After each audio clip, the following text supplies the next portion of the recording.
For join our free courses எங்கள் இலவச படிப்புகளில் சேர contact 7871461001. WhatsApp only. Send your name and details. WhatsApp மட்டும்.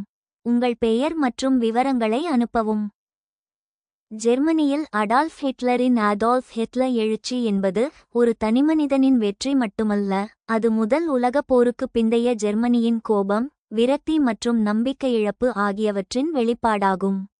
ஒரு சாதாரண கோவியராக தன் வாழ்க்கையை தொடங்கிய ஹிட்லர் எப்படி ஜெர்மனியின் சர்வாதிகாரியாக மாறினார் என்பதற்கான முக்கிய காரணங்கள் கீழே. வெர்சாய்ஸ் உடன்படிக்கையின் அவமானம். த ஹியூமிலியேஷன் ஆஃப் வெர்சாய். முதல் உலகப் போரின் முடிவில் கையெழுத்தான வெர்சாய்ஸ் உடன்படிக்கை ஜெர்மனியை தண்டிப்பதாகவே அமைந்தது.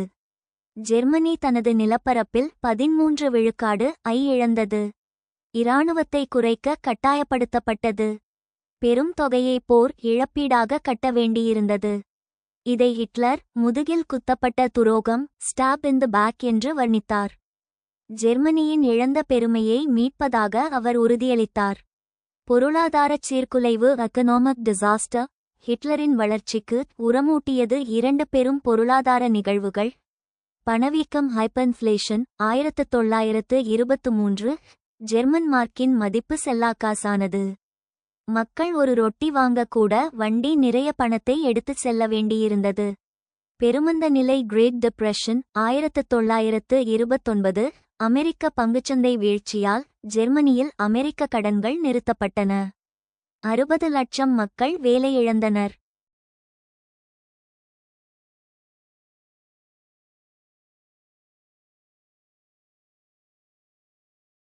எனக்கு அதிகாரம் கொடுங்கள், நான் உங்களுக்கு வேலையும் சோறும் ஒர்க் அண்ட் பிரெட் தருகிறேன் என்று ஹிட்லர் முழங்கினார்.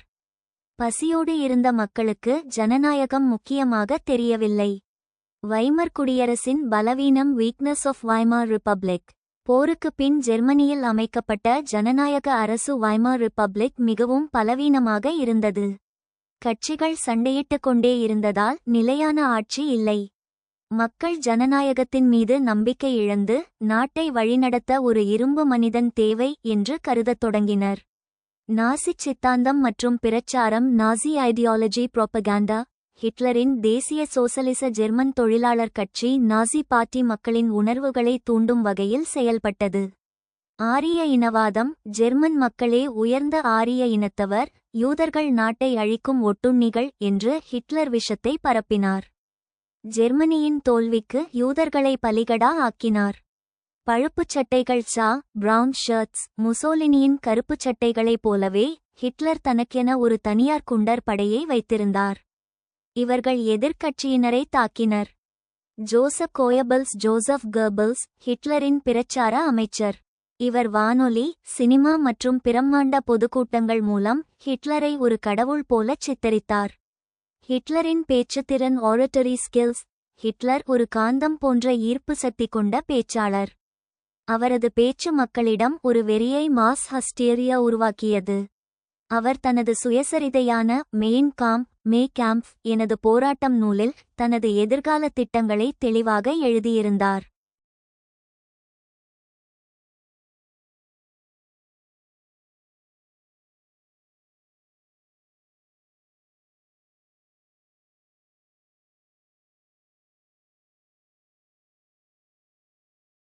அதிகாரத்தை கைப்பற்றுதல். 1933 ஹிட்லர் புரட்சி மூலம் ஆட்சியை கைப்பற்றவில்லை, அவர் ஜனநாயக முறைப்படியே உள்ளே நுழைந்து ஜனநாயகத்தை அழித்தார்.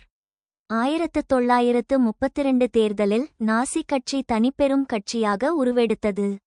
ஜனவரி 1933 இல் ஜெர்மன் ஜனாதிபதி ஹிண்டன்பர்க் வேறு வழியின்றி ஹிட்லரை சான்சலர் பிரதமர் நியமித்தார். ஜனநாயகத்தின் அழிவு. பதவியேற்ற சில மாதங்களிலேயே ஹிட்லர் சர்வாதிகாரியானார். ரைக்ஸ்டாக் ஃபயர். ஜெர்மன் நாடாளுமன்ற கட்டிடம் தீப்பிடித்து எரிந்தது. இதற்கு கம்யூனிஸ்டுகளே காரணம் என்று கூறி ஹிட்லர் எதிர்க்கட்சிகளை ஒடுக்கினார்.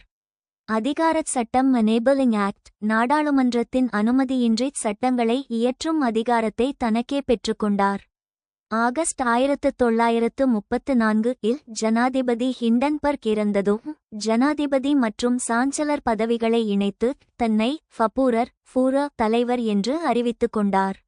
சுருக்கம்: வறுமை, அவமானம் மற்றும் வேலையின்மையால் துவண்டிருந்த ஜெர்மன் மக்களுக்கு ஹிட்லர் ஒரு மீட்பராக தெரிந்தாரே தவிர ஒரு அரக்கனாக தெரியவில்லை. அவர் அளித்த வலிமையான ஜெர்மனி என்ற வாக்குறுதி அவரை அரியணையில் ஏற்றியது.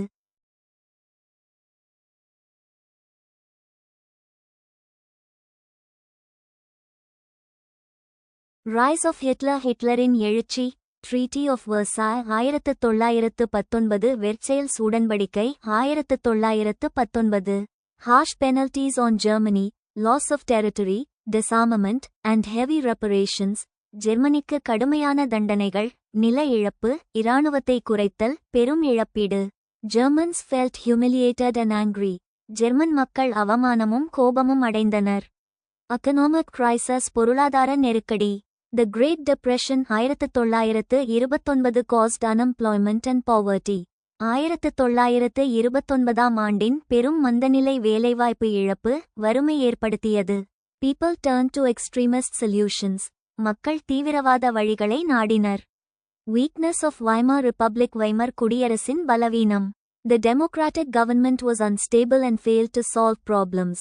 ஜனநாயக அரசு பலவீனமாக இருந்தது, பிரச்சினைகளை தீர்க்க இயலவில்லை. Frequent changes in leadership reduced trust. அடிக்கடி தலைமை மாறியது மக்கள் நம்பிக்கையை குறைத்தது. நாசி propaganda. நாசி பிரச்சாரம். Hitler and the Nazi Party used powerful speeches and propaganda. ஹிட்லரும் நாசி கட்சியும் சக்தி வாய்ந்த உரைகள் மற்றும் பிரச்சாரத்தை பயன்படுத்தினர். Promised to restore Germany's pride and power. ஜெர்மனியின் பெருமை மற்றும் வலிமையை மீட்டு தருவோம் என்று வாக்குறுதி அளித்தனர். Charismatic leadership. கவர்ச்சிகரமான தலைமை திறன்.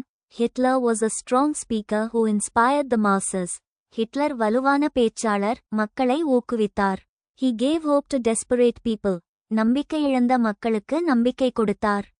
Anti-Semitism and nationalism. யூத விரோதம் மற்றும் தேசியவாதம். Blame Jews for Germany's problems. ஜெர்மனியின் பிரச்சினைகளுக்கு யூதர்களை குற்றம் சாட்டினார். Nationalist ideas appealed to the people. தேசியவாத கருத்துகள் மக்களை ஈர்த்தது. Consequences. விளைவுகள். Hitler became Chancellor of Germany in 1933. 1933 will Hitler ஜெர்மனியின் சான்சலராக ஆனார். Established a dictatorship under Nazi rule. நாசி ஆட்சியில் ஒரே ஆட்சியாளராக நிலைநிறுத்தினார். Led Germany into World War II. ஜெர்மனியை இரண்டாம் உலகப் போருக்கு கொண்டு சென்றார். Caused massive destruction and the Holocaust. பெரும் அழிவு மற்றும் ஹோலோகாஸ்ட் யூதர் படுகொலை ஏற்படுத்தினார்.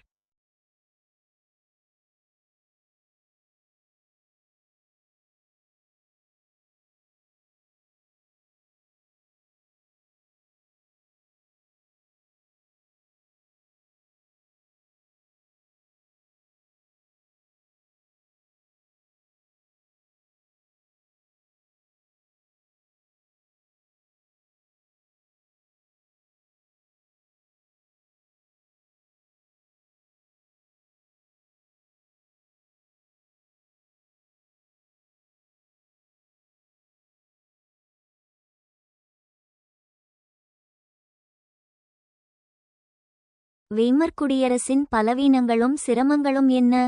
ஹிட்லர் தனது சர்வாதிகாரத்தை நிறுவுவதில் எவ்வாறு வெற்றி பெற்றார்? வெய்மர் குடியரசு வைமார் ரிப்பப்ளிக் 1919 முதல் 1933 வரை என்பது முதல் உலகப் போருக்குப் பின் ஜெர்மனியில் அமைக்கப்பட்ட ஜனநாயக அரசாங்கமாகும். இது பிறக்கும் போதே பல குறைபாடுகளுடன் பிறந்தது. இதன் பலவீனங்களையும் அதை தனக்கு சாதகமாக பயன்படுத்தி ஹிட்லர் எப்படி சர்வாதிகாரி ஆனார் என்பதையும் கீழே விரிவாக காணலாம். பகுதி 1. வெய்மர் குடியரசின் பலவீனங்கள் மற்றும் சிரமங்கள். வெய்மர் குடியரசு வீழ்ச்சியடைந்ததற்கு அதன் அரசியல் அமைப்பிலிருந்த கோளாறுகளே முக்கிய காரணம். விகிதாச்சார பிரதிநிதித்துவ முறை ப்ரொபோர்ஷனல் ரெப்ரசன்டேஷன். வாக்கு சதவீதத்திற்கு ஏற்ப நாடாளுமன்றத்தில் இடங்கள் ஒதுக்கப்பட்டன. இதனால் மிகச்சிறிய கட்சிகள் கூட நாடாளுமன்றத்திற்குள் நுழைந்தன. விளைவு, எந்த ஒரு கட்சிக்கும் தனி பெரும்பான்மை கிடைக்கவில்லை. எப்போதும் பல கட்சிகள் இணைந்த கூட்டணி ஆட்சியே கோalition கவர்ன்மெண்ட் அமைந்தது. இது நிலையான ஆட்சியை தர முடியாமல் அடிக்கடி கவிழ்ந்தது.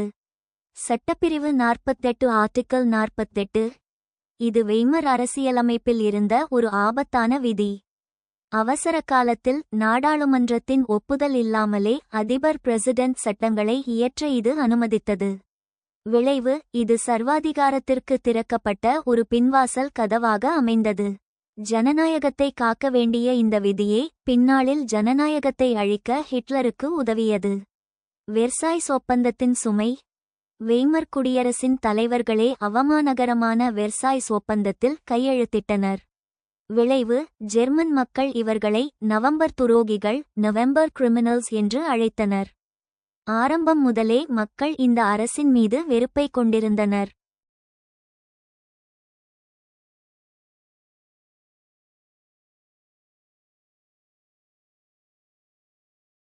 பொருளாதார பேரழிவுகள். 1923 பணவீக்கம். ஜெர்மனி பணத்தை அளவுக்கு அதிகமாக அச்சடித்ததால் பணமதிப்பு இழந்தது. நடுத்தர வர்க்கத்தினரின் சேமிப்பு கரைந்தது. 1929 பெருமந்த நிலை. அமெரிக்க பங்குச்சந்தை வீழ்ச்சியால் ஜெர்மனியின் பொருளாதாரம் நொறுங்கியது. 60 லட்சம் பேர் வேலையிழந்தனர். ஜனநாயக அரசு இதைச் சமாளிக்க முடியாமல் திணறியது. பகுதி 2. ஹிட்லர் சர்வாதிகாரத்தை நிறுவிய விதம். வெய்மர் குடியரசின் சவப்பெட்டியின் மீதுதான் ஹிட்லர் தனது அரியணையை அமைத்தார். அவர் ஜனநாயக பாதையில் நுழைந்து ஜனநாயகத்தை அழித்தார். படிநிலை 1. சான்சலராக பதவியேற்றல். ஜனவரி 1933 ஹிட்லர் தேர்தலில் தனிப்பெரும்பான்மை பெறவில்லை. ஆனால் நாசி கட்சி மிகப்பெரிய கட்சியாக இருந்தது. கம்யூனிஸ்டுகள் வளர்வதை தடுக்க பழமைவாதிகள் மற்றும் தொழிலதிபர்கள் ஹிட்லரை ஆதரித்தனர். ஜனாதிபதி ஹிண்டன்பர்க் வேறு வழியின்றி 1933 ஜனவரி 30 அன்று ஹிட்லரை சான்சலராக பிரதமர் நியமித்தார். படிநிலை 2. ரைக்ஸ்டாக் தீ விபத்து. பிப்ரவரி 1933 பதவியேற்ற சில வாரங்களில் ஜெர்மன் நாடாளுமன்ற கட்டிடம் ரைக்ஸ்டாக் மர்மமான முறையில் தீப்பிடித்து எரிந்தது. ஹிட்லர் இதற்கு கம்யூனிஸ்டுகளே காரணம் என்று பழி சுமத்தினார். சட்டப்பிரிவு 48 ஐ பயன்படுத்தினார். ஜனாதிபதியை வற்புறுத்தி மக்களின் அடிப்படை உரிமைகளை ரத்து செய்யும் அவசர சட்டத்தை கொண்டு வந்தார். இதன் மூலம் கம்யூனிஸ்டுகள் கைது செய்யப்பட்டனர். படிநிலை 3. அதிகாரச் சட்டம் தி எனேபிளிங் ஆக்ட். மார்ச் 1933. இதுவே ஜனநாயகத்தின் சவப்பெட்டியில் அடிக்கப்பட்ட கடைசி ஆணி. கம்யூனிஸ்டுகளை தடை செய்த பிறகு நாடாளுமன்றத்தில் மிரட்டி இந்த சட்டத்தை நிறைவேற்றினார்.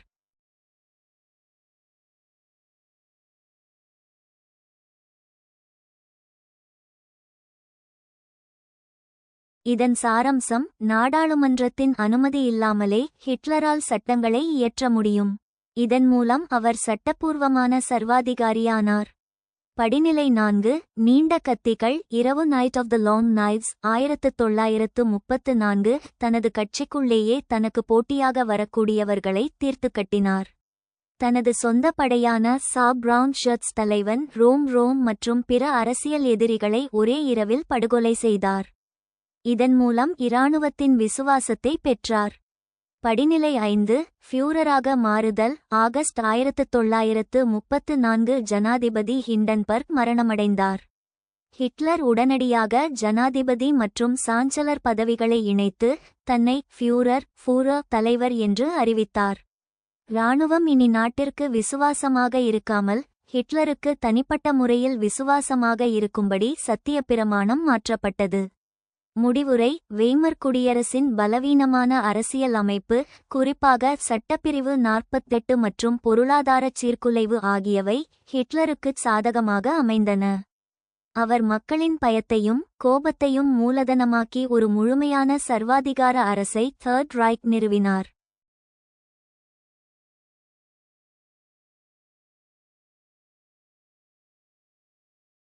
What were the weaknesses and difficulties of the Weimar Republic? How did Hitler succeed in establishing his dictatorship? Weimar குடியரசின் பலவீனங்களும் சிரமங்களும் என்ன? ஹிட்லர் தனது சர்வாதிகாரத்தை நிறுவுவதில் எவ்வாறு வெற்றி பெற்றார்?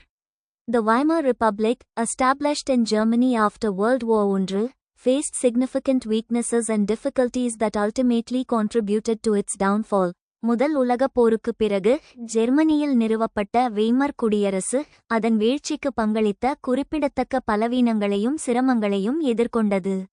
Weaknesses of the Weimar Republic. Weimar குடியரசின் பலவீனங்கள். Constitutional flaws. The Weimar Constitution had several flaws, including the system of proportional representation. It led to a fragmented party system and made it difficult to form stable governments. அரசியலமைப்பு குறைபாடுகள். Weimar அரசியலமைப்பில் பல குறைபாடுகள் இருந்தன, அவற்றில் விகிதாச்சார பிரதிநிதித்துவ முறைமை அடங்கும். இது ஒரு துண்டான கட்சி அமைப்புக்கு வழிவகுத்தது மற்றும் நிலையான அரசாங்கங்களை அமைப்பதை கடினமாக்கியது. Economic instability. Germany faced significant economic challenges including hyperinflation and high unemployment. It eroded public confidence in the government. பொருளாதார உறுதியற்ற தன்மை. ஜெர்மனி மிகை பணவீக்கம் மற்றும் அதிக வேலையின்மை உள்ளிட்ட குறிப்பிடத்தக்க பொருளாதார சவால்களை எதிர்கொண்டது. இது அரசாங்கத்தின் மீதான பொதுமக்களின் நம்பிக்கையை சிதைத்தது. Polarized politics. The Weimar Republic was marked by polarized politics, with extremist parties on both the left and right, including the Nazi Party, gaining popularity. துருவப்படுத்தப்பட்ட அரசியல். வெய்மர் குடியரசு துருவப்படுத்தப்பட்ட அரசியலால் குறிக்கப்பட்டது. நாஜி கட்சி உட்பட இடது மற்றும் வலது இரண்டிலும் தீவிரவாத கட்சிகள் பிரபலமடைந்தன.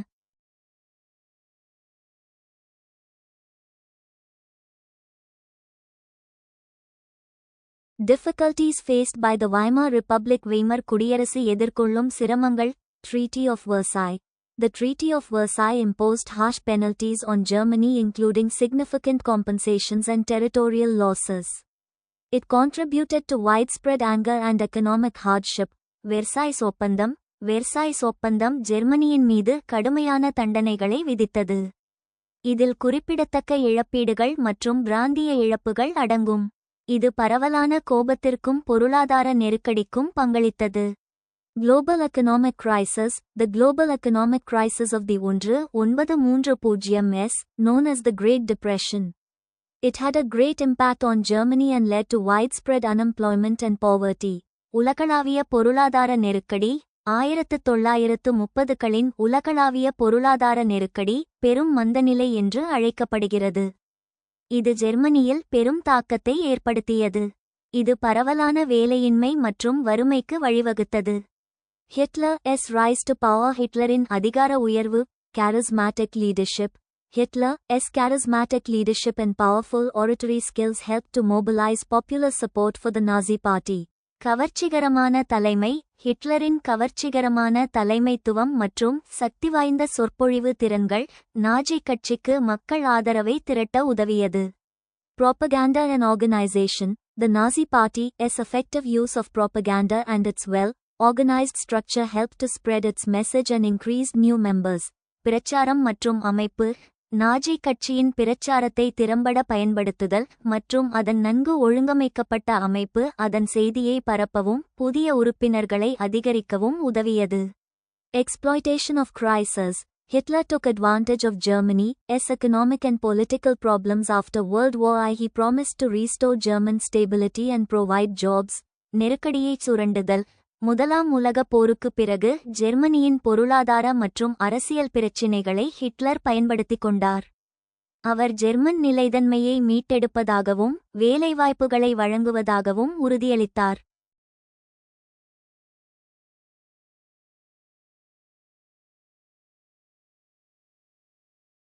Establishment of dictatorship. சர்வாதிகாரத்தை நிறுவுதல். Appointment as Chancellor. Hitler was appointed Chancellor of Germany in 1933. He used this position to consolidate power and eliminate opposition. அதிபராக நியமனம். 1933இல் ஹிட்லர் ஜெர்மனியின் அதிபராக நியமிக்கப்பட்டார். அவர் இந்த பதவியை பயன்படுத்தி அதிகாரத்தை பலப்படுத்தவும் எதிர்ப்பை அகற்றவும் செய்தார். Suppression of opposition. Hitler's government suppressed opposition, including political parties, trade unions, and individual rebels, used violence and intimidation to maintain control. எதிர்ப்பை அடக்குதல். ஹிட்லரின் அரசாங்கம் அரசியல் கட்சிகள், தொழிற்சங்கங்கள் மற்றும் தனிப்பட்ட கிளர்ச்சியாளர்கள் உள்ளிட்ட எதிர்ப்பை அடக்கியது, கட்டுப்பாட்டை பராமரிக்க வன்முறை மற்றும் மிரட்டலை பயன்படுத்தியது. Conclusion. The Weimar Republic faced significant weaknesses and difficulties including constitutional flaws, economic instability, and polarized politics. Hitler utilized these weaknesses and difficulties to establish a dictatorship, using his charismatic leadership, propaganda, and organization to mobilize popular support and consolidate power. Weimar குடியரசு அரசியலமைப்பு குறைபாடுகள், பொருளாதார உறுதியற்ற தன்மை மற்றும் துருவமுனைக்கப்பட்ட அரசியல் உள்ளிட்ட குறிப்பிடத்தக்க பலவீனங்களையும் சிரமங்களையும் எதிர்கொண்டது. ஹிட்லர் இந்த பலவீனங்களையும் சிரமங்களையும் பயன்படுத்தி ஒரு சர்வாதிகாரத்தை நிறுவினார். தனது கவர்ச்சிகரமான தலைமை, பிரச்சாரம் மற்றும் அமைப்பை பயன்படுத்தி மக்கள் ஆதரவை திரட்டினார் மற்றும் அதிகாரத்தை பலப்படுத்தினார்.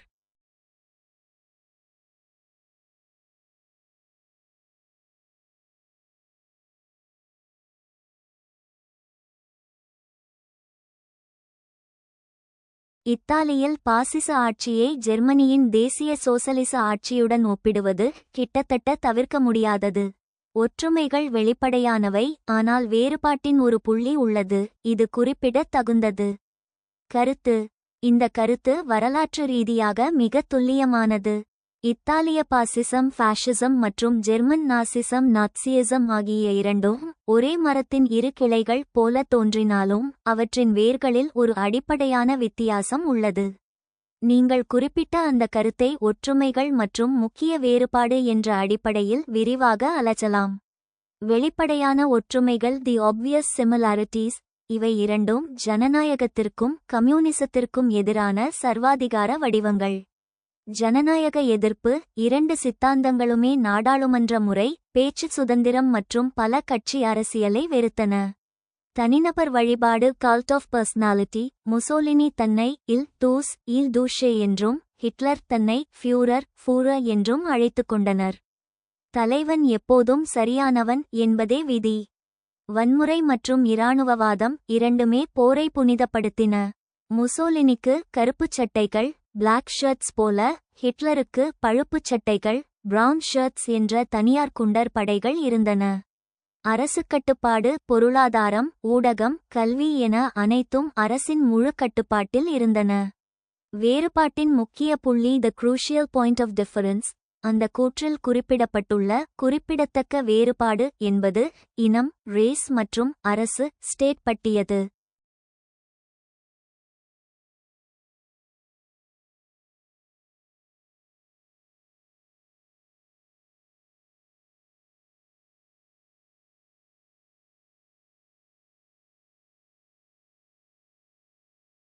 பாசிசம். முசோலினி அரசு மையமானது, ஸ்டேட் சென்ட்ரிக். முசோலினியின் பாசிசம் என்பது தேசியவாதம், நேஷனலிசம் சார்ந்தது.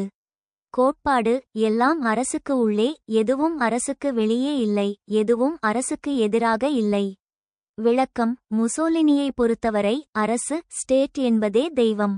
மக்கள் எந்த இனத்தைச் சேர்ந்தவர்கள் என்பது முக்கியமல்ல, அவர்கள் இத்தாலிய அரசுக்கு விசுவாசமாக இருக்கிறார்களா என்பதே முக்கியம். இனவாதம். ஆரம்பகால இத்தாலிய பாசிசத்தில் யூத எதிர்ப்பு அல்லது இனவாதம் ஒரு முக்கிய கொள்கையாக இருக்கவில்லை. பிற்காலத்தில் ஹிட்லரை திருப்திப்படுத்தவே அவர் இனவெறி கொள்கைகளைச் சேர்த்தார். நாசிசம். ஹிட்லர் இனம் மையமானது, ரேஸ் சென்ட்ரிக். ஹிட்லரின் நாசிசம் என்பது உயிரியல் ரீதியான இனவாதம், பயாலஜிக்கல் ரேசிசம் சார்ந்தது. கோட்பாடு: ஆரிய இனத்தின் தூய்மையை பாதுகாப்பதே அரசின் நோக்கம். விளக்கம்: ஹிட்லரை பொறுத்தவரை அரசு என்பது ஒரு கருவி மட்டுமே, இனம், ரேஸ், ஃபாக் என்பதே முக்கியம். ஜெர்மன் இரத்தம் இல்லாத எவரும் குடியுரிமை இருந்தாலும் தேசத்தின் பகுதியாக முடியாது. யூத எதிர்ப்பு. இது நாசிசத்தின் அச்சாணி. யூத வெறுப்பு என்பது ஹிட்லரின் கொள்கையில் ஆரம்பம் முதலே இருந்தது. அது இல்லாமல் நாசிசத்தை நினைத்து கூட பார்க்க முடியாது. மற்றொரு கட்டமைப்பு வேறுபாடு, ஸ்ட்ரக்சரல் டிஃபரன்ஸ். சித்தாந்தத்தை தாண்டி அதிகார அமைப்பிலும் ஒரு வேறுபாடு இருந்தது. இத்தாலி. முசோலினி முழுமையான சர்வாதிகாரி போலச் செயல்பட்டாலும் அவருக்கு மேலே மன்னர் கிங் விக்டர் எமானுவேல் III இருந்தார். மன்னருக்கு முசோலினியை பதவி நீக்கம் செய்யும் அதிகாரம் இருந்தது. இறுதியில் 1943 இல் அவர் அதைச் செய்தார். ஜெர்மனி, ஹிட்லருக்கு மேலே யாரும் இல்லை. ஜனாதிபதி ஹிண்டன்பர்க் இறந்த பிறகு ஹிட்லர் முழுமையான அதிகாரத்தை தன் கையில் எடுத்துக்கொண்டார்.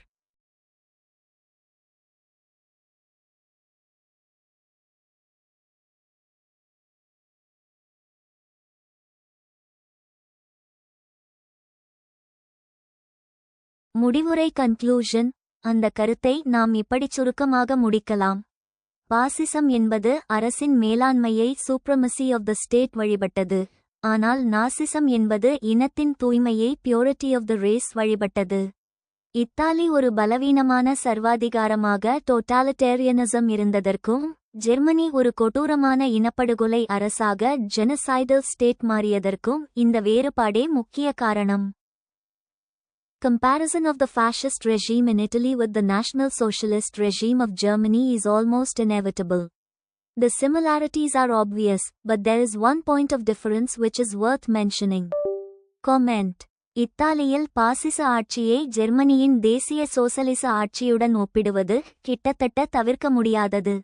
ஒற்றுமைகள் வெளிப்படையானவை, ஆனால் வேறுபாட்டின் ஒரு புள்ளி உள்ளது, இது குறிப்பிடத் தகுந்தது. கருத்து. The fascist government in Italy and the National Socialist government in Germany share several similarities, but also have notable differences. இத்தாலியில் உள்ள பாசிச அரசாங்கமும் ஜெர்மனியில் உள்ள தேசிய சோசலிச அரசாங்கமும் பல ஒற்றுமைகளை பகிர்ந்து கொள்கின்றன, ஆனால் குறிப்பிடத்தக்க வேறுபாடுகளையும் கொண்டுள்ளன. Similarities. Authoritarianism. Both governments were authoritarian with a strong leader Mussolini and Hitler exercising significant control over the government and society. சர்வாதிகாரவாதம். இரு ஆட்சிகளும் சர்வாதிகாரமாக இருந்தன, ஒரு வலுவான தலைவர் முசோலினி மற்றும் ஹிட்லர் அரசாங்கம் மற்றும் சமூகத்தின் மீது குறிப்பிடத்தக்க கட்டுப்பாட்டை கொண்டிருந்தனர்.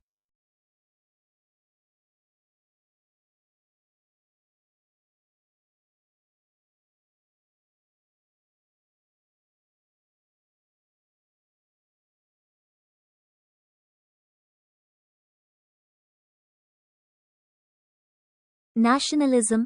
Both governments emphasized extreme nationalism. Above all, they prioritized the interests of their respective countries. தேசியவாதம். இரு ஆட்சிகளும் தீவிர தேசியவாதத்தை வலியுறுத்தின. எல்லாவற்றிற்கும் மேலாக அந்தந்த நாடுகளின் நலன்களுக்கு முன்னுரிமை அளித்தன. Anti-democratic. Both governments were anti-democratic. They rejected the principles of liberal democracy and suppressed individual rights and freedoms. ஜனநாயக விரோதம். இரண்டு அரசாங்கங்களுமே ஜனநாயக விரோதமானவை. அவை தாராளமய ஜனநாயக கொள்கைகளை நிராகரித்து தனிநபர் உரிமைகள் மற்றும் சுதந்திரங்களை நசுக்கின. Militarism. Both governments had well-developed military power and used it to achieve their goals and expand their territories. இரு அரசாங்கங்களும் நன்கு வளர்ந்த இராணுவ சக்தியை கொண்டிருந்தன. தங்கள் இலக்குகளை அடையவும் தங்கள் பிரதேசங்களை விரிவுபடுத்தவும் அதை பயன்படுத்தின.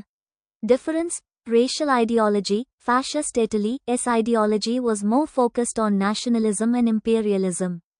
The Germany National Socialist government was more focused on racial ideology, particularly anti-Semitism. இன சித்தாந்தம். பாசிச இத்தாலியின் சித்தாந்தம் தேசியவாதம் மற்றும் ஏகாதிபத்தியத்தில் அதிக கவனம் செலுத்தியது. ஜெர்மனி தேசிய சோசலிச அரசாங்கம் இன சித்தாந்தத்தில், குறிப்பாக யூத எதிர்ப்பு மீது அதிக கவனம் செலுத்தியது. Consequences. விளைவுகள். Policies and atrocities. Nazi Germany believed that only the Aryan race was pure and superior. Because of this belief, around 6 million Jews inferior were killed. This policy of racial purity caused one of the worst human tragedies in history. ஆரிய இனம் மட்டுமே தூய்மையானது மற்றும் உயர்ந்தது என்று Nazi Germany நம்பியது. இந்த நம்பிக்கையின் காரணமாக சுமார் 6 மில்லியன் யூதர்கள் தாழ்ந்தவர்கள் கொல்லப்பட்டனர். இந்த இன தூய்மை கொள்கை வரலாற்றில் மிக மோசமான மனித துயரங்களில் ஒன்றை ஏற்படுத்தியது. International relations. Nazi Germany's aggressive expansion and racial ideology contributed to the outbreak of World War II. சர்வதேச உறவுகள். நாஜி ஜெர்மனியின் ஆக்கிரமிப்பு விரிவாக்கம் மற்றும் இன சித்தாந்தம் இரண்டாம் உலகப் போர் வெடிப்பதற்கு பங்களித்தது.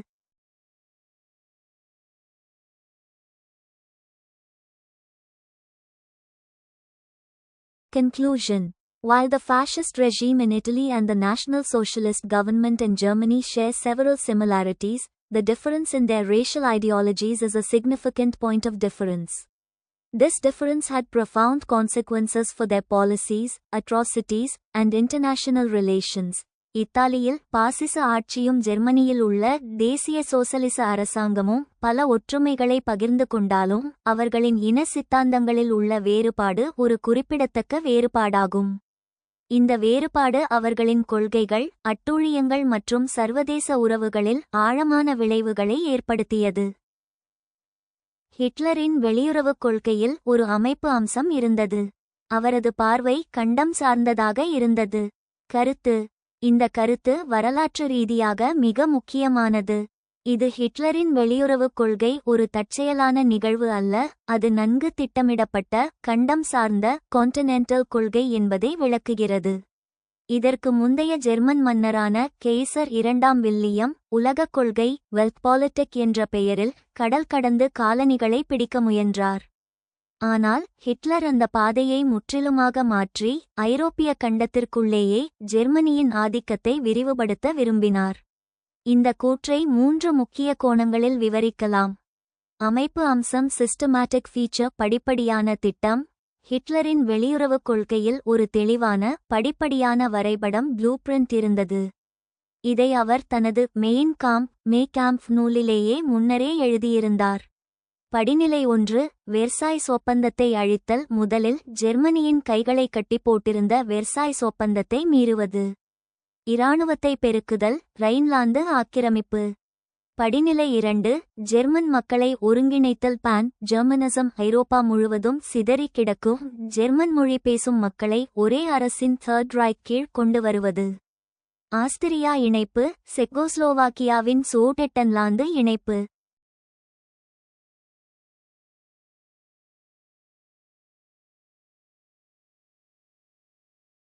படிநிலை 3 வாழிடம் தேடுதல். லேபேன்ஸ்ராம். இதுவே கடைசி மற்றும் முக்கியமான கட்டம். ஜெர்மன் இனம் செழித்து வளர தேவையான நிலப்பரப்பை கிழக்கு ஐரோப்பாவில் கைப்பற்றுவது. கண்டம் சார்ந்த பார்வை கான்டினென்டல் வியூ. கிழக்கு நோக்கிய பயணம். ஹிட்லரின் பார்வை கடல் கடந்த ஆப்பிரிக்க அல்லது ஆசிய காலனிகள் மீது இல்லை. அவரது கண்கள் கிழக்கு ஐரோப்பா மற்றும் ரஷ்யாவின் மீது மட்டுமே இருந்தன. லேபேன்ஸ்ராம் லிவிங் ஸ்பேஸ். ஜெர்மன் மக்கள் தொகை அதிகரித்து வருகிறது. அவர்களுக்கு போதிய உணவு மற்றும் வளங்கள் கிடைக்க வேண்டுமானால் ஜெர்மனிக்கு கிழக்கே உள்ள பரந்த நிலப்பரப்பை கைப்பற்ற வேண்டும் என்று ஹிட்லர் நம்பினார். ரஷ்யா மீதான குறி. ஹிட்லரை பொறுத்தவரை உக்ரைன் மற்றும் ரஷ்யாவின் வளமான விவசாய நிலங்கள் ஜெர்மனிக்கு தேவை. நாங்கள் 600 ஆண்டுகளுக்கு முன்பு தொடங்கிய இடத்திலிருந்தே கிழக்கு நோக்கிய படையெடுப்பு மீண்டும் தொடங்குகிறோம் என்று அவர் கூறினார். கடற்படை vs தரைப்படை. இங்கிலாந்தைப் போல கடற்படையை நம்பாமல் ஒரு மாபெரும் தரைப்படை கான்டினென்டல் ஆர்மி மூலம் ஐரோப்பாவை அடக்குவதே அவரது கண்டம் சார்ந்த திட்டமாக இருந்தது. இனரீதியான பார்வை ரேஷியல் எலிமெண்ட். அவரது கண்டம் சார்ந்த கொள்கைக்கு பின்னால் ஒரு இனவெறி காரணம் இருந்தது. கிழக்கு ஐரோப்பாவில் வாழும் ஸ்லாவிய மக்களை ஸ்லாவ்ஸ் அவர் தாழ்ந்த மனிதர்கள் அன்டமென்ஷன் என்று கருதினார்.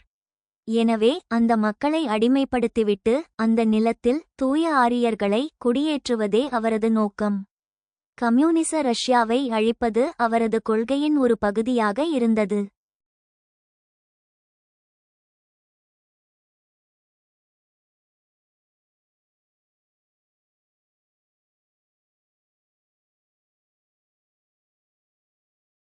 முடிவுரை. சுருக்கமாகச் சொன்னால் ஹிட்லர் இங்கிலாந்தைப் போல உலகம் முழுவதும் ஆதிக்கம் செலுத்த நினைக்கவில்லை.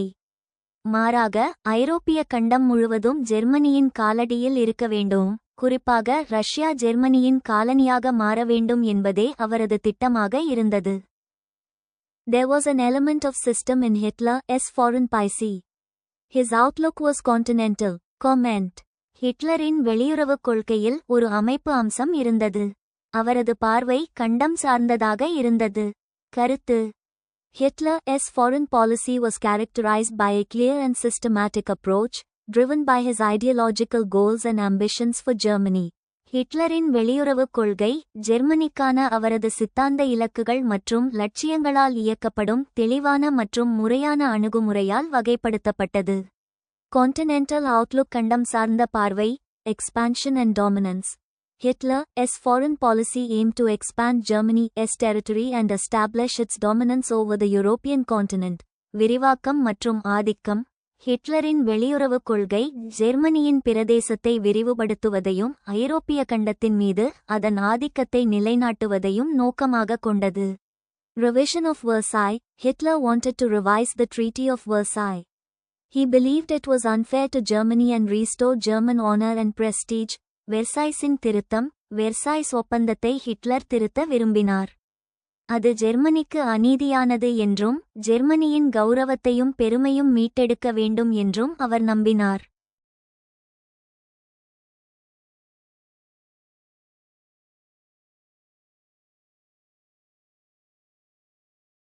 Strategic planning. Hitler's foreign policy was carefully planned to expand Germany's power and territory. His main goals were to unite all German-speaking people and to gain more land for Germany. He first annexed Austria in 1938 and captured the Sudetenland region of Czechoslovakia. Later, in 1939, he invaded Poland. This led to the start of the Second World War. His actions showed his desire to make Germany dominant in Europe. மூலோபாய திட்டமிடல். ஜெர்மனியின் அதிகாரத்தையும் பிரதேசத்தையும் விரிவுபடுத்துவதற்காக ஹிட்லரின் வெளியுறவுக் கொள்கை கவனமாக திட்டமிடப்பட்டது.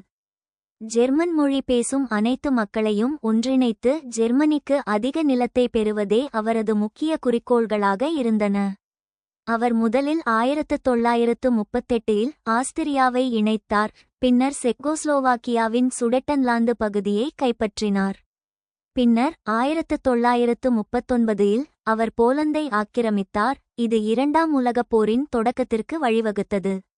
ஐரோப்பாவில் ஜெர்மனியை ஆதிக்கம் செலுத்த வேண்டும் என்ற அவரது விருப்பத்தை அவரது நடவடிக்கைகள் காட்டின. Systematic approach. முறையான அணுகுமுறை. Clear goals. Hitler had clear goals for his foreign policy, including the creation of a Greater Germany, the establishment of German dominance over Europe, and the elimination of threats to German power. தெளிவான இலக்குகள். Hitler தனது வெளியுறவுக் கொள்கைக்கு தெளிவான இலக்குகளை கொண்டிருந்தார். அவற்றில் ஒரு பெரிய ஜெர்மனியை உருவாக்குதல், ஐரோப்பாவில் ஜெர்மன் ஆதிக்கத்தை நிறுவுதல் மற்றும் ஜெர்மன் சக்திக்கு அச்சுறுத்தல்களை நீக்குதல் ஆகியவை அடங்கும். Calculated risk taking. Hitler was ready to take smart and planned risks to reach his goals. He cleverly used both diplomacy talks and agreements and military force war and threats together. கணக்கிடப்பட்ட ஆபத்து எடுத்துக்கொள்ளுதல். Hitler தனது இலக்குகளை அடைய புத்திசாலித்தனமாகவும் திட்டமிட்டதாகவும் ஆபத்துக்களை எடுக்க தயாராக இருந்தார். அவர் புத்திசாலித்தனமாக ராஜதந்திரம், பேச்சு மற்றும் ஒப்பந்தங்கள் மற்றும் இராணுவ வலிமை, போர் மற்றும் அச்சுறுத்தல்கள் இரண்டையும் ஒன்றாக பயன்படுத்தினார்.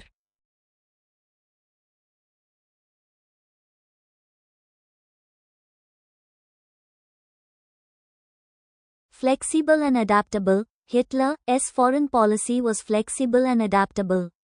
He was willing to change his plans and methods depending on the situation. If peaceful negotiation worked, he used it. If it failed, he turned to threats or military action.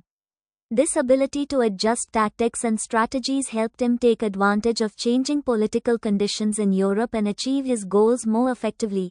ஹிட்லரின் வெளியுறவுக் கொள்கை நெகிழ்வானதாகவும் தகவமைப்புக்கு ஏற்றதாகவும் இருந்தது. சூழ்நிலையை பொறுத்து தனது திட்டங்களையும் முறைகளையும் மாற்ற அவர் தயாராக இருந்தார். அமைதியான பேச்சுவார்த்தை பலனளித்தால் அதை பயன்படுத்தினார். அது தோல்வியுற்றால் அவர் அச்சுறுத்தல்கள் அல்லது இராணுவ நடவடிக்கைக்கு மாறினார். தந்திரோபாயங்கள் மற்றும் உத்திகளை சரிசெய்யும் இந்த திறன் ஐரோப்பாவில் மாறிவரும் அரசியல் நிலைமைகளை பயன்படுத்திக் கொள்ளவும் தனது இலக்குகளை மிகவும் திறம்பட அடையவும் அவருக்கு உதவியது. Consequences. விளைவுகள். Aggressive expansion. Hitler's systematic approach to foreign policy led to aggressive expansion, including the annexation of neighboring territories and the invasion of Poland. It contributed to the outbreak of World War II. ஆக்கிரமிப்பு. விரிவாக்கம். வெளியுறவுக் கொள்கையில் ஹிட்லரின் முறையான அணுகுமுறை அண்டை பிரதேசங்களை இணைப்பது மற்றும் போலந்து படையெடுப்பு உள்ளிட்ட ஆக்கிரமிப்பு விரிவாக்கத்திற்கு வழிவகுத்தது. இது இரண்டாம் உலகப் போர் வெடிப்பதற்கு பங்களித்தது. Confrontation with other powers. Hitler's foreign policy led to confrontation with other major powers including the United Kingdom and the Soviet Union. It contributed to Germany's defeat in World War II. பிற சக்திகளுடனான மோதல் ஹிட்லரின் வெளியுறவுக் கொள்கை UK மற்றும் Soviet union உள்ளிட்ட பிற முக்கிய சக்திகளுடனான மோதலுக்கும் வழிவகுத்தது. இது இரண்டாம் உலகப் போரில் ஜெர்மனியின் தோல்விக்கு பங்களித்தது.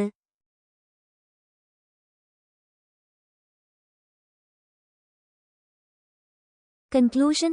Hitler's foreign policy was characterized by a systematic approach, driven by his ideological goals and ambitions for Germany. His continental outlook and calculated risk-taking led to aggressive expansion and confrontation with other major powers, ultimately contributed to the outbreak of World War II. ஹிட்லரின் வெளியுறவுக் கொள்கை ஜெர்மனிக்கான அவரது சித்தாந்த இலக்குகள் மற்றும் லட்சியங்களால் இயக்கப்படும் ஒரு முறையான அணுகுமுறையால் வகைப்படுத்தப்பட்டது. அவரது கண்ணோட்டமும் கணக்கிடப்பட்ட ஆபத்து எடுக்கும் திறனும் மற்ற முக்கிய சக்திகளுடன் ஆக்கிரமிப்பு விரிவாக்கம் மற்றும் மோதலுக்கு வழிவகுத்தது, இறுதியில் இரண்டாம் உலகப் போர் வெடிப்பதற்கு பங்களித்தது. ஹிட்லர் உண்மையில் ஒரு உலகப் போரை விரும்பவில்லை. போலந்துடனான ஒரு குறுகிய கால போராக மட்டுமே அவரது நோக்கம் இருந்தது. A.J.P. டெய்லர் கருத்து. புகழ்பெற்ற வரலாற்று ஆய்வாளர் A.J.P. Taylor A.J.P. டேலர் தனது இரண்டாம் உலகப் போரின் தோற்றம், the origins of the second world war என்ற நூலில் முன்வைத்த மிகவும் சர்ச்சைக்குரிய மற்றும் பிரபலமான வாதம் இது. வழக்கமாக வரலாற்றாசிரியர்கள் ஹிட்லர் உலகை கைப்பற்ற திட்டமிட்ட ஒரு அரக்கன் என்று கூறுவார்கள். ஆனால் டேலர் ஹிட்லர் திட்டமிட்டவர் அல்ல, அவர் ஒரு வாய்ப்புவாதி ஆப்பர்ட்யூனிஸ்ட் என்று வாதிட்டார்.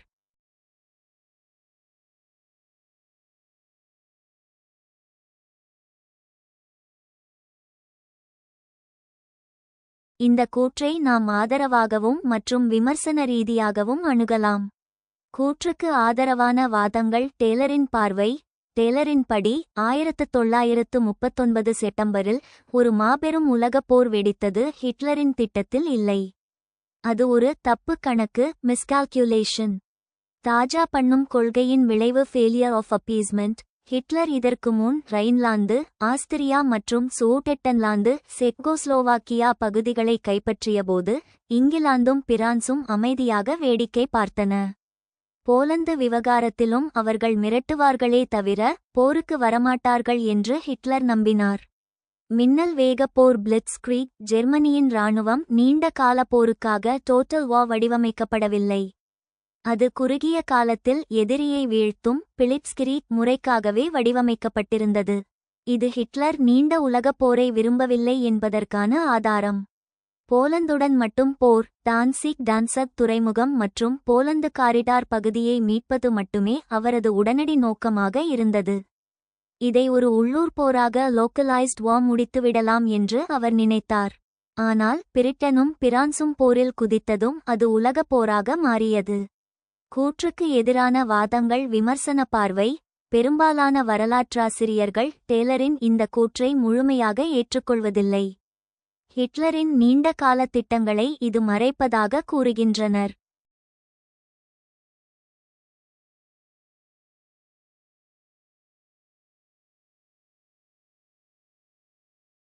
Main camp. ஹிட்லர் தனது சுயசரிதையில் 1920களிலேயே கிழக்கு ஐரோப்பாவில் ஜெர்மனிக்கு இடம் பிடிப்பதே லெபென்ஸ்ராம் என் லட்சியம் என்று எழுதியிருந்தார். ரஷ்யாவை கைப்பற்றுவது அவரது இறுதி இலக்கு. அது கண்டிப்பாக ஒரு உலகப் போரில்தான் முடியும். ஹோஸ்பாக் குறிப்பு. ஹாஸ்பாக் மெமராண்டம் 1937 முதல் 1937 இல் ஹிட்லர் தனது இராணுவ தளபதிகளுடன் நடத்திய இரகசிய கூட்டத்தின் குறிப்புகள் இவை. இதில் ஜெர்மனியின் எதிர்காலத்திற்கு போர் அவசியம் என்றும் 1943 முதல் 45 வரைக்குள் போர் தொடங்கியாக வேண்டும் என்றும் அவர் தெளிவாக கூறியிருந்தார். பொருளாதார தயார்நிலை. 1936லிருந்தே ஜெர்மனியின் பொருளாதாரம் முழுமையாக போருக்காக மாற்றியமைக்கப்பட்டது. 4-year plan. இது ஒரு சிறிய போலந்து போருக்காக மட்டுமல்ல, பெரிய போருக்கான தயாரிப்பு. முடிவுரை. A.J.P. டேலரின் இந்த கூற்று நேரம், டைமிங் மற்றும் சூழல் கான்டெக்ஸ்ட் அடிப்படையில் உண்மையாக இருக்கலாம். அதாவது 1939 செப்டம்பர் மாதம் ஹிட்லர் ஒரு உலகப் போரை எதிர்பார்த்திருக்க மாட்டார் என்பது உண்மைதான். அவர் போலந்தை மட்டும் எளிதாக வீழ்த்திவிடலாம் என்று நினைத்தார். ஆனால் ஹிட்லரின் இறுதி லட்சியம் உலக ஆதிக்கம் மற்றும் இன அழிப்பு என்று பார்க்கும்போது அவர் என்றாவது ஒருநாள் உலகப் போரை நடத்தியிருப்பார் என்பதே நிதர்சனம். எனவே ஹிட்லர் தவறான நேரத்தில் தான் எதிர்பார்க்காத ஒரு போரில் மாட்டிக்கொண்டார் என்று சொல்வதே சரியாக இருக்கும்.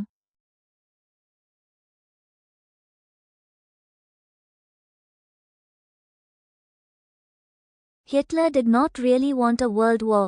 His intention was only a short war with Poland. A.J.P. Taylor, comment. Hitler உண்மையில் ஒரு உலகப் போரை விரும்பவில்லை. போலந்துடனான ஒரு குறுகிய கால போராக மட்டுமே அவரது நோக்கம் இருந்தது. A.J.P. Taylor, கருத்து. The statement by A.J.P. Taylor suggests that Hitler's intentions were more limited than often assumed, and that he did not necessarily want a world war. A.J.P. டேலரின் அறிக்கை ஹிட்லரின் நோக்கங்கள் பெரும்பாலும் கருதப்பட்டதை விட குறைவாகவே இருந்தன என்றும் அவர் உலகப் போரை அவசியம் விரும்பவில்லை என்றும் கூறுகிறது. Hitler's intentions ஹிட்லரின் நோக்கங்கள் undo the restrictions. When Hitler came to power, he wanted to expand Germany's territory and undo the restrictions of the Treaty of Versailles. However, he knew that France and the United Kingdom were strong military powers. So, he tried to avoid a direct conflict with them at first. This is why he initially focused on Eastern Europe, like Austria and Czechoslovakia, hoping that the Western powers would not intervene immediately. His strategy was to gain land and strength gradually, without triggering a full-scale war in Western Europe right away. கட்டுப்பாடுகளை நீக்குதல். Hitler ஆட்சிக்கு வந்தபோது ஜெர்மனியின் பிரதேசத்தை விரிவுபடுத்தவும் Versailles ஒப்பந்தத்தின் கட்டுப்பாடுகளை நீக்கவும் விரும்பினார். இருப்பினும் பிரான்சும் UK வலுவான இராணுவ சக்திகள் என்பதை அவர் அறிந்திருந்தார். எனவே முதலில் அவர்களுடன் நேரடி மோதலை தவிர்க்க முயன்றார். இதனால்தான் அவர் ஆரம்பத்தில் ஆஸ்திரியா மற்றும் செக்கோஸ்லோவாக்கியா போன்ற கிழக்கு ஐரோப்பாவில் கவனம் செலுத்தினார். மேற்கத்திய சக்திகள் உடனடியாக தலையிடாது என்று நம்பினார். மேற்கு ஐரோப்பாவில் உடனடியாக முழு அளவிலான போரை தூண்டாமல் படிப்படியாக நிலத்தையும் பலத்தையும் பெறுவதே அவரது உத்தி.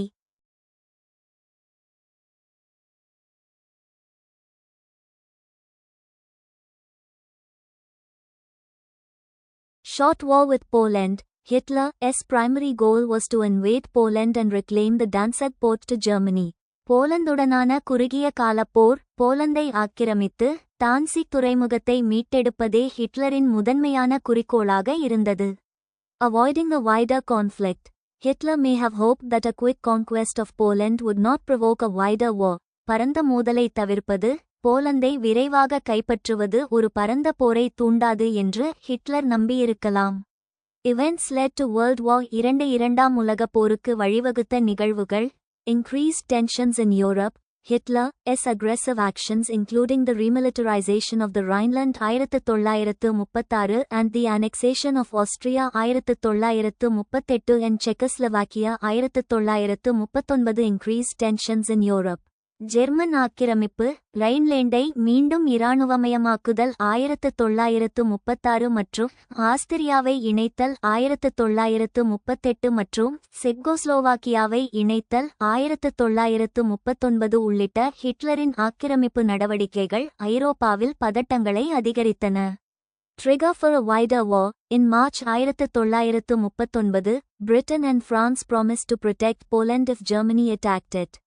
This British and French guarantee made a German attack on Poland a potential trigger for a wider European war. பரந்த போருக்கான தூண்டுதல். மார்ச் 1939 இல் ஜெர்மனி போலந்தை தாக்கினால் பிரிட்டனும் பிரான்சும் போலந்தை பாதுகாப்பதாக உறுதியளித்தன. இந்த பிரிட்டிஷ் மற்றும் பிரெஞ்சு உத்தரவாதம் போலந்து மீதான ஜெர்மன் தாக்குதலை ஒரு பரந்த ஐரோப்பிய போருக்கு தூண்டுதலாக மாற்றியது. Outcome விளைவு. Declarations of global war. Hitler's invasion of Poland in September 1939 led to declarations of war by France and the United Kingdom ultimately contributed to the outbreak of World War II. உலகப்போர் அறிவிப்புகள் 1939 செப்டம்பரில் Poland மீதான ஹிட்லரின் படையெடுப்பு பிரான்சும் ஐக்கிய இராச்சியமும் போர் அறிவிப்புகளுக்கு வழிவகுத்தது, இறுதியில் இரண்டாம் உலகப் போர் வெடிப்பதற்கு பங்களித்தது.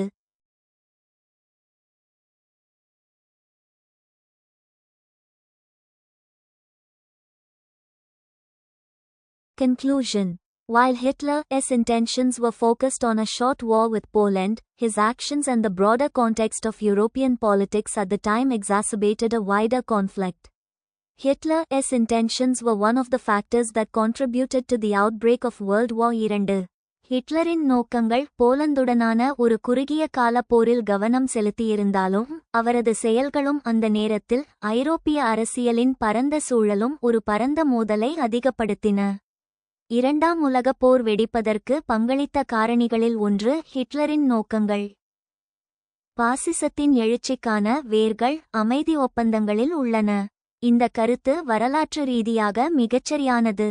முதல் உலகப் போரை முடிவுக்கு கொண்டுவந்த பாரிஸ் அமைதி மாநாடு 1919 மற்றும் அதில் கையெழுத்தான ஒப்பந்தங்கள், குறிப்பாக வெர்சாய்ஸ் உடன்படிக்கை, ஐரோப்பாவில் பாசிசம் மற்றும் நாசிசம் வளர்வதற்கான உரத்தை வழங்கின.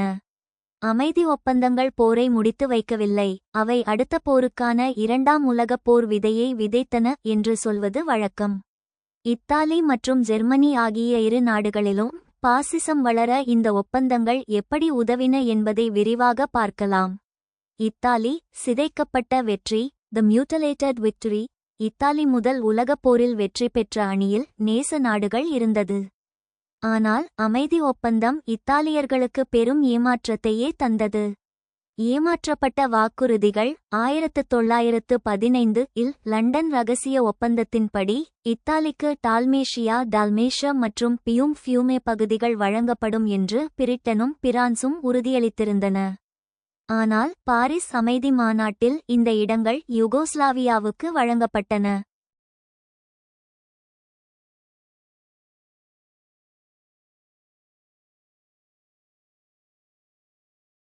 தேசிய அவமானம். 6 லட்சம் இத்தாலிய வீரர்களை பலி கொடுத்தும் தங்களுக்குரிய சன்மானம் கிடைக்கவில்லை என்று இத்தாலியர்கள் கொதித்தனர். இதை அவர்கள் சிதைக்கப்பட்ட வெற்றி, வட்டோரியா மியூட்டிலேட்டா என்று அழைத்தனர். முசோலினியின் ஆயுதம் இந்த தேசிய அவமானத்தை துடைக்க ஒரு ஜனநாயக அரசாங்கத்தால் முடியாது, ஒரு வலிமையான சர்வாதிகாரியால் மட்டுமே முடியும் என்று முசோலினி மக்களிடம் கூறினார். இந்த ஏமாற்றமே பாசிச கட்சி வளர முக்கிய காரணமாக அமைந்தது. ஜெர்மனி, திணிக்கப்பட்ட அமைதி, த டிக்டேட்டட் பீஸ். ஜெர்மனியில் பாசிசத்தின் வடிவமான நாசிசம் வளர்வதற்கு வெர்சாய்ஸ் உடன்படிக்கை ட்ரீட்டி ஆஃப் வெர்சாய் நேரடி காரணமாக இருந்தது. இது ஒரு ஒப்பந்தமாக இல்லாமல் ஜெர்மனியை பழிவாங்கும் நடவடிக்கையாக இருந்தது. போர்க்குற்றச்சான்று வார் கில்ட் கிளாஸ். போரின் முழு பொறுப்பையும் ஜெர்மனி மீதே சுமத்தியது பிரிவு 231. இது ஜெர்மன் மக்களின் சுயமரியாதையை காயப்படுத்தியது. இராணுவ குறைப்பு. ஜெர்மனியின் இராணுவம் 1 லட்சமாக குறைக்கப்பட்டது. கடற்படை பறிக்கப்பட்டது. இது ஒரு மாபெரும் இராணுவ தேசத்திற்கு பெரும் அவமானமாக அமைந்தது. நிலப்பரிப்பு. ஜெர்மனியின் வளமான பகுதிகளான ரைன்லாந்து, அல்சாஸ், லொரைன் மற்றும் போலந்து வழித்தடம் போலஷ் காரிடோ ஆகியவை பறிக்கப்பட்டன. ஹிட்லரின் பிரச்சாரம். ஹிட்லர் தனது ஒவ்வொரு பேச்சிலும் வெர்சாய்ஸ் ஒப்பந்தம் ஒரு காகித குப்பை, அதை கிழித்தெறிந்த ஜெர்மனியின் பெருமையை மீட்பேன் என்று முழங்கினார். மக்கள் இந்த ஒப்பந்தத்தை வெறுத்ததால் அதை எதிர்த்த ஹிட்லரை ஆதரித்தனர்.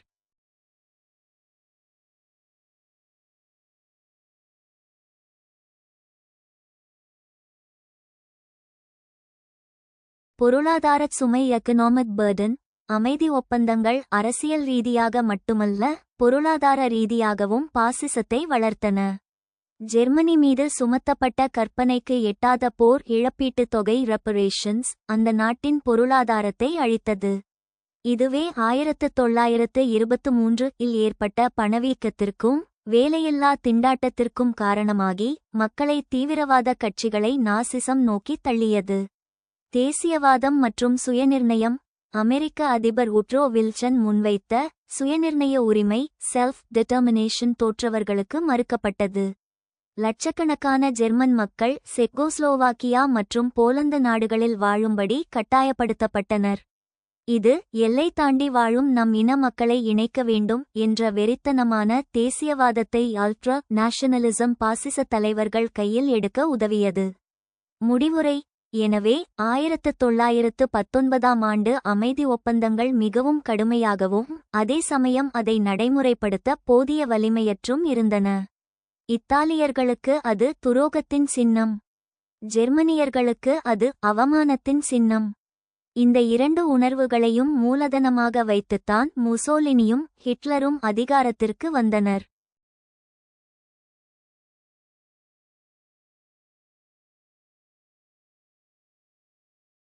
The roots of the rise of fascism lay in peace treaties. பாசிசத்தின் எழுச்சிக்கான வேர்கள் அமைதி ஒப்பந்தங்களில் உள்ளன. The statement highlights the significant role that the peace treaties after World War I played in contributing to the rise of fascism in Europe. Fascism is a political system where the government is controlled by a single leader or party with complete power. முதலாம் உலகப் போருக்கு பிந்தைய அமைதி ஒப்பந்தங்கள் ஐரோப்பாவில் பாசிசத்தின் எழுச்சிக்கு பங்களிப்பதில் ஆற்றிய குறிப்பிடத்தக்க பங்கை இந்த அறிக்கை எடுத்துக்காட்டுகிறது. பாசிசம் என்பது ஒரு அரசியல் அமைப்பாகும், அங்கு அரசாங்கம் முழு அதிகாரத்துடன் ஒரு தலைவர் அல்லது கட்சியால் கட்டுப்படுத்தப்படுகிறது. Key features of fascism. பாசிசத்தின் முக்கிய அம்சங்கள்: strong nationalism, dictatorial leadership with no opposition, suppression of free speech and political dissent, emphasis on military strength and expansion, வலுவான தேசியவாதம், எதிர்ப்பு இல்லாத சர்வாதிகார தலைமை, பேச்சு சுதந்திரத்தையும் அரசியல் எதிர்ப்பையும் அடக்குதல், இராணுவ வலிமை மற்றும் விரிவாக்கத்திற்கு முக்கியத்துவம். Treaty of Versailles. வெர்சாய்ஸ் ஒப்பந்தம். Harsh terms. The Treaty of Versailles imposed harsh penalties on Germany, including significant reparations and territorial losses. It contributed to widespread resentment and a sense of injustice. கடுமையான விதிமுறைகள். Versailles ஒப்பந்தம் ஜெர்மனியின் மீது கடுமையான தண்டனைகளை விதித்தது, இதில் குறிப்பிடத்தக்க இழப்பீடுகள் மற்றும் பிராந்திய இழப்புகள் அடங்கும். இது பரவலான வெறுப்பு மற்றும் அநீதி உணர்வுக்கு பங்களித்தது. Economic instability. The treaty's emphasis on reparations and war guilt contributed to economic instability in Germany. It further fueled discontent and extremist ideologies. பொருளாதார உறுதியற்ற தன்மை, இழப்பீடுகள் மற்றும் போர்க்குற்ற உணர்வு மீதான ஒப்பந்தத்தின் முக்கியத்துவம் ஜெர்மனியில் பொருளாதார உறுதியற்ற தன்மைக்கும் பங்களித்தது. இது அதிருப்தி மற்றும் தீவிரவாத சித்தாந்தங்களை மேலும் தூண்டியது.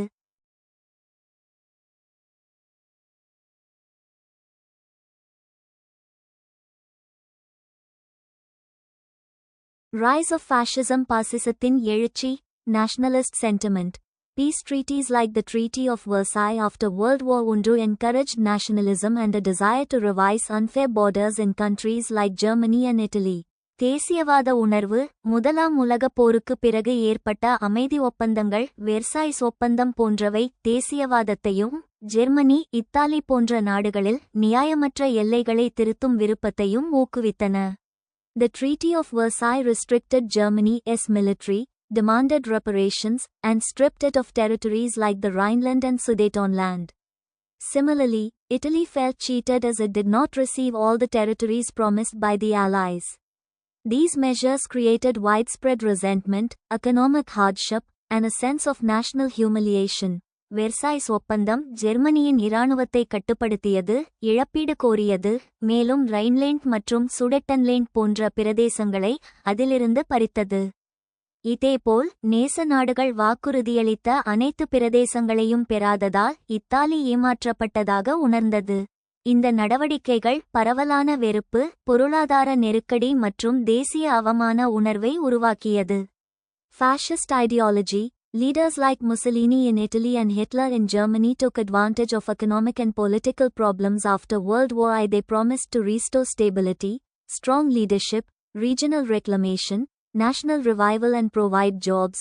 பாசிச சித்தாந்தம். இத்தாலியில் முசோலினி, ஜெர்மனியில் ஹிட்லர் போன்ற தலைவர்கள் முதலாம் உலகப் போருக்குப் பிறகு பொருளாதார மற்றும் அரசியல் பிரச்சினைகளை பயன்படுத்திக் கொண்டனர். அவர்கள் நிலைத்தன்மை, வலுவான தலைமை, பிராந்திய மறுமலர்ச்சி, தேசிய மறுமலர்ச்சி மற்றும் வேலைவாய்ப்புகளை வழங்குவதாக உறுதியளித்தனர். Impact on Germany and Italy. Germany மற்றும் இத்தாலி மீதான தாக்கம். Germany. In Germany, the Treaty of Versailles contributed to widespread resentment and a sense of injustice. It fueled the rise of extremist ideologies, including Nazism. ஜெர்மனியில் Versailles ஒப்பந்தம் பரவலான வெறுப்பையும் அநீதி உணர்வையும் ஏற்படுத்தியது. இது நாசிசம் உட்பட தீவிரவாத சித்தாந்தங்களின் எழுச்சியை தூண்டியது.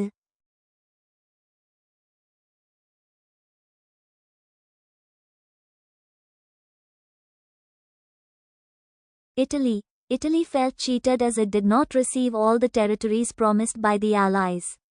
It contributed to widespread discontent and fueled the rise of fascism under Mussolini. Italy நேச நாடுகள் வாக்குறுதியளித்த அனைத்து பகுதிகளையும் பெறாததால் இத்தாலி ஏமாற்றப்பட்டதாக உணர்ந்தது. இது பரவலான அதிருப்திக்கு பங்களித்தது மற்றும் முசோலினியின் கீழ் பாசிசத்தின் எழுச்சியை தூண்டியது. Conclusion. The peace treaties after World War I, particularly the Treaty of Versailles, played a significant role in contributing to the rise of fascism in Europe. The harsh terms of the treaty, economic instability, and nationalist sentiment all fueled discontent and extremist ideologies. Thus, the roots of fascism laid in the post-war treaties.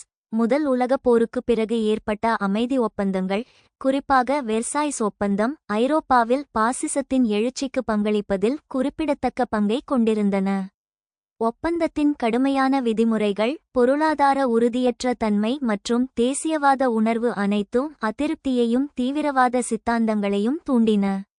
இவ்வாறு பாசிசத்தின் வேர்கள் போருக்கு பிந்தைய ஒப்பந்தங்களில் போடப்பட்டன. பாசிச வகையைச் சேர்ந்த தீவிர தேசியவாதம் பல்வேறு நாடுகளில் பல்வேறு முகங்களை கொண்டுள்ளது, ஆனால் அது எல்லா இடங்களிலும் சில பொதுவான பண்புகளை கொண்டுள்ளது. கருத்து தெரிவிக்கவும். இந்த கூற்று அரசியல் அறிவியலில் மிக முக்கியமானதொரு உண்மையை பிரதிபலிக்கிறது. பாசிசம் என்பது ஒரு நிலையான கோட்பாடு அல்ல, அது ஒரு பச்சோந்தி கமீலியன் போன்றது. அது எந்த நாட்டில் வளர்கிறதோ அந்த நாட்டின் கலாச்சாரம் மற்றும் வரலாற்றுச் சூழலுக்கு ஏற்ப தனது முகத்தை மாற்றிக்கொள்ளும்.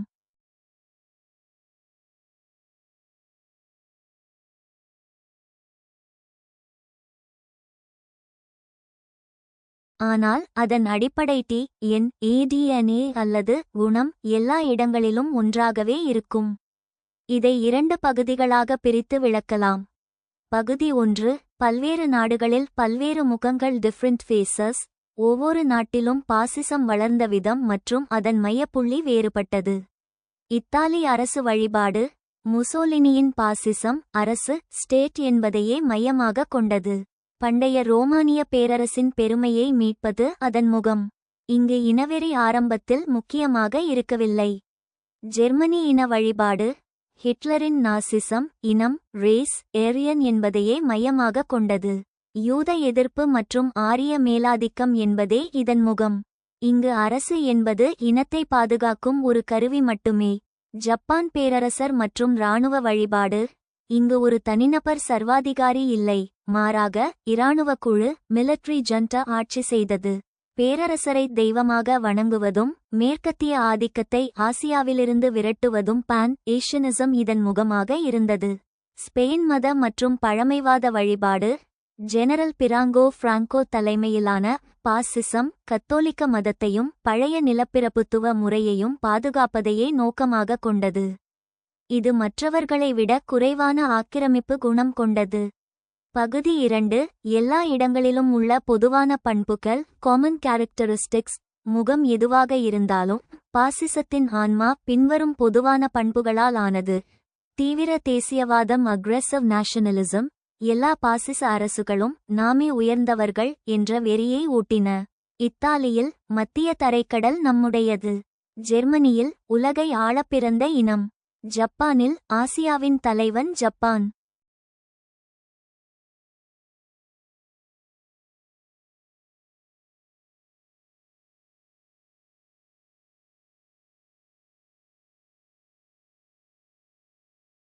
ஜனநாயகம் மற்றும் கம்யூனிச எதிர்ப்பு. இந்த 2 சித்தாந்தங்களையும் பாசிசம் தனது பரம்பரை எதிரிகளாக கருதியது. நாடாளுமன்றம் என்பது வெட்டி பேச்சு பேசும் இடம் என்றும் கம்யூனிசம் என்பது தேசத்தை அழிக்கும் நோய் என்றும் அனைத்து நாடுகளிலும் பிரச்சாரம் செய்யப்பட்டது. தனிநபர் வழிபாடு கல்ட் ஆஃப் பர்சனாலிட்டி. மக்கள் சிந்திக்கக்கூடாது, தலைவனை வழிபட வேண்டும். Mussolini il Duce, Hitler Fuhrer, Franco el Caudillo என பெயர்கள் வெவ்வேறாக இருந்தாலும் தத்துவம் ஒன்றுதான், தலைவன் எப்போதும் சரியானவன். வன்முறை மற்றும் இராணுவவாதம் மிலிட்டரிசம். அமைதி என்பது பலவீனமானவர்களுக்கானது, போர் என்பது ஆண்களுக்கானது என்று அனைத்து பாசிசவாதிகளும் நம்பினர். சீருடை அணிந்த தனியார் படைகள் பிளாக் ஷர்ட்ஸ், பிரவுன் ஷர்ட்ஸ் மூலம் வன்முறையை கட்டவிழ்த்து விடுவது எல்லா இடங்களிலும் பொதுவானது. அரசின் முழு கட்டுப்பாடு டோட்டாலிட்டேரியனிசம். ஊடகம், கல்வி, சினிமா, பொருளாதாரம் என மக்களின் வாழ்க்கையின் ஒவ்வொரு அசைவும் அரசால் கண்காணிக்கப்பட்டது. மாற்று கருத்துடையவர்கள் தேசத் துரோகிகளாகச் சித்தரிக்கப்பட்டனர். முடிவுரை. எனவே பாத்திரங்கள் மாறலாம், ஆனால் நாடகம் ஒன்றுதான். இத்தாலியில் அது ரோமானிய கனவாகவும், ஜெர்மனியில் அது ஆரிய வெறியாகவும், ஜப்பானில் அது தெய்வீக கடமையாகவும் வெளிப்பட்டது. ஆனால் இவை அனைத்தின் அடிப்படையிலும் இருந்தது சுதந்திரத்தை அழித்து அதிகாரத்தை குவிக்கும் ஒரே சர்வாதிகார மனநிலைதான்.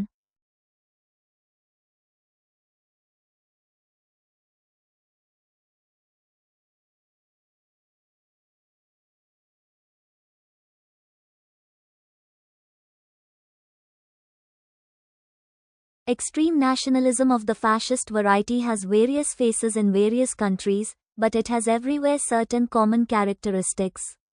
Comment. பாசிச வகையைச் சேர்ந்த தீவிர தேசியவாதம் பல்வேறு நாடுகளில் பல்வேறு முகங்களைக் கொண்டுள்ளது, ஆனால் அது எல்லா இடங்களிலும் சில பொதுவான பண்புகளைக் கொண்டுள்ளது. கருத்து தெரிவிக்கவும். Common characteristics. பொதுவான பண்புகள். Authoritarianism. Fascist regimes are marked by authoritarianism, with a strong leader or ruling party exercising significant control over the government, economy, and society. சர்வாதிகாரம். பாசிச ஆட்சிகள் சர்வாதிகாரத்தால் குறிக்கப்படுகின்றன, ஒரு வலுவான தலைவர் அல்லது ஆளும் கட்சி அரசாங்கம், பொருளாதாரம் மற்றும் சமூகத்தின் மீது குறிப்பிடத்தக்க கட்டுப்பாட்டை கொண்டுள்ளது.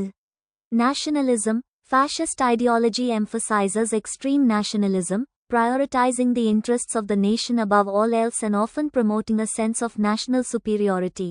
தேசியவாதம். பாசிச சித்தாந்தம் தீவிர தேசியவாதத்தை வலியுறுத்துகிறது, எல்லாவற்றிற்கும் மேலாக நாட்டின் நலன்களுக்கு முன்னுரிமை அளிக்கிறது மற்றும் பெரும்பாலும் தேசிய மேன்மை உணர்வை ஊக்குவிக்கிறது. Anti-democratic. Fascist movements were anti-democratic. They rejected the principles of liberal democracy and suppressed individual rights and freedoms. ஜனநாயக விரோதம். பாசிச இயக்கங்கள் ஜனநாயக விரோதமானவை. அவை தாராளமய ஜனநாயக கொள்கைகளை நிராகரித்து தனிநபர் உரிமைகள் மற்றும் சுதந்திரங்களை நசுக்கின. Anti-democratic. Fascist movements are anti-democratic. Rejecting the principles of liberal democracy and often suppressing individual rights and freedoms. ஜனநாயக எதிர்ப்பு.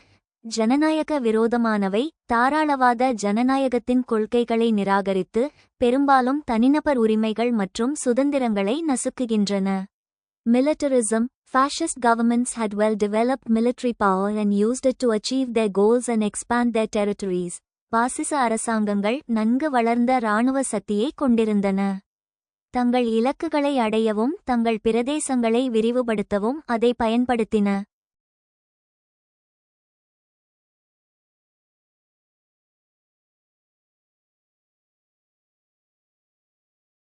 Variations across countries. நாடுகளுக்கு இடையேயான மாறுபாடுகள்.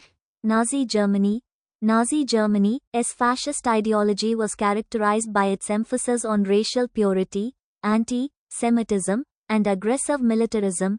Nazi Germany. நாஜி ஜெர்மனியின் பாசிச சித்தாந்தம் இன தூய்மை, யூத எதிர்ப்பு மற்றும் ஆக்கிரமிப்பு இராணுவவாதம் ஆகியவற்றின் மீதான அதன் முக்கியத்துவத்தால் வகைப்படுத்தப்பட்டது. Fascist Italy. Fascist Italy, under Mussolini, emphasized the importance of a strong state, corporatism, and national unity. பாசிச இத்தாலி. முசோலினியின் கீழ் பாசிச இத்தாலி ஒரு வலுவான அரசு, பெருநிறுவனவாதம் மற்றும் தேசிய ஒற்றுமையின் முக்கியத்துவத்தை வலியுறுத்தியது. Implications. தாக்கங்கள். Suppression of opposition. Fascist government suppressed opposition including political parties, trade unions, and individual rebels, used violence and intimidation to maintain control. எதிர்ப்பை அடக்குதல். பாசிச ஆட்சிகள் அரசியல் கட்சிகள், தொழிற்சங்கங்கள் மற்றும் தனிப்பட்ட கிளர்ச்சியாளர்கள் உள்ளிட்ட எதிர்ப்பை அடக்கியது, கட்டுப்பாட்டை பராமரிக்க வன்முறை மற்றும் மிரட்டலை பயன்படுத்தியது. Aggressive expansion. Hitler's systematic approach to foreign policy led to aggressive expansion including the annexation of neighboring territories and the invasion of Poland. It contributed to the outbreak of World War II. ஆக்கிரமிப்பு விரிவாக்கம். வெளியுறவுக் கொள்கையில் ஹிட்லரின் முறையான அணுகுமுறை, அண்டை பிரதேசங்களை இணைப்பது மற்றும் போலந்து மீது படையெடுப்பது உள்ளிட்ட ஆக்கிரோஷமான விரிவாக்கத்திற்கு வழிவகுத்தது. இது இரண்டாம் உலகப் போர் வெடிப்பதற்கு பங்களித்தது. Human rights abuses. Fascist regimes are often associated with human rights abuses, including the suppression of individual rights and freedoms. மனித உரிமைகள் துஷ்பிரயோகம். பாசிச ஆட்சிகள் பெரும்பாலும் மனித உரிமைகள் துஷ்பிரயோகங்களுடன் தொடர்புடையவை, இதில் தனிநபர் உரிமைகள் மற்றும் சுதந்திரங்களை அடக்குதல் அடங்கும்.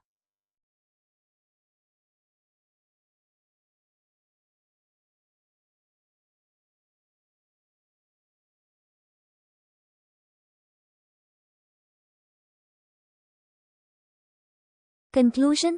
Fascist extreme nationalism, despite its variations across countries, exhibits certain common characteristics, including authoritarianism, nationalism, anti-democratic tendencies, and militarism. These characteristics have significant implications for individuals, societies, and the international community. பாசிச தீவிர தேசியவாதம். நாடுகளுக்கு இடையே அதன் வேறுபாடுகள் இருந்தபோதிலும், சர்வாதிகாரம், தேசியவாதம், ஜனநாயக விரோத போக்குகள் மற்றும் இராணுவவாதம் உள்ளிட்ட சில பொதுவான பண்புகளை வெளிப்படுத்துகிறது. இந்த பண்புகள் தனிநபர்கள், சமூகங்கள் மற்றும் சர்வதேச சமூகத்திற்கு குறிப்பிடத்தக்க தாக்கங்களை கொண்டுள்ளன. For join our free courses. எங்கள் இலவச படிப்புகளில் சேர contact 7871461001. WhatsApp only. Send your name and details. WhatsApp மட்டும். உங்கள் பெயர் மற்றும் விவரங்களை அனுப்பவும்.